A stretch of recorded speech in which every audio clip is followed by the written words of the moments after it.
c'est vrai que c'est toujours un moment extrêmement important.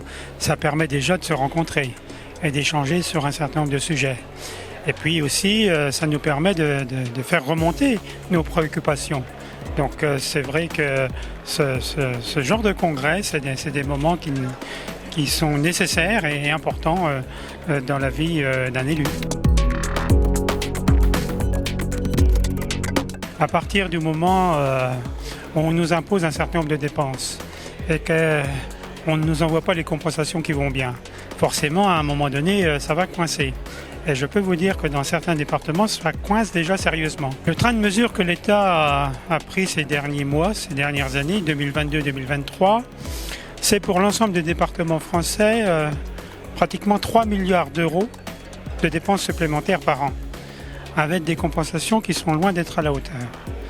Pour un département comme les Ardennes, 270 000 habitants, le train de mesure que l'État a pris, ça représente en 2024, on en est plein 19 millions d'euros pour à peine 2 millions de compensations. Donc on voit bien qu'à un moment donné, ça coince sérieusement. Une chose est certaine, aujourd'hui il y a un certain nombre de départements en difficulté. On ne va pas pouvoir durer comme ça très longtemps, ça ne peut plus continuer.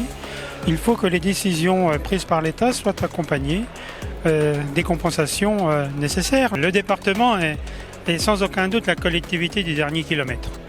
Nous sommes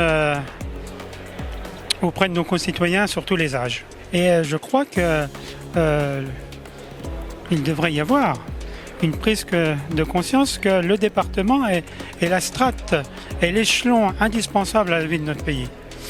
Et il faut qu'on nous donne les moyens, parce qu'on ne comprendra pas demain que l'institution départementale, à bout de souffle, asphyxiée financièrement, disparaisse du paysage. Donc il y a, c'est vrai, une forte attente de nos concitoyens, cette attente de proximité que l'on a avec les communes, mais que l'on a aussi avec les départements, elle est absolument nécessaire à cette cohésion sociale que l'on doit avoir dans notre pays. Vous savez, lorsque l'on perd la proximité, ça se traduit bien souvent dans les urnes par les extrêmes. Donc c'est un choix qu'il faut faire aujourd'hui.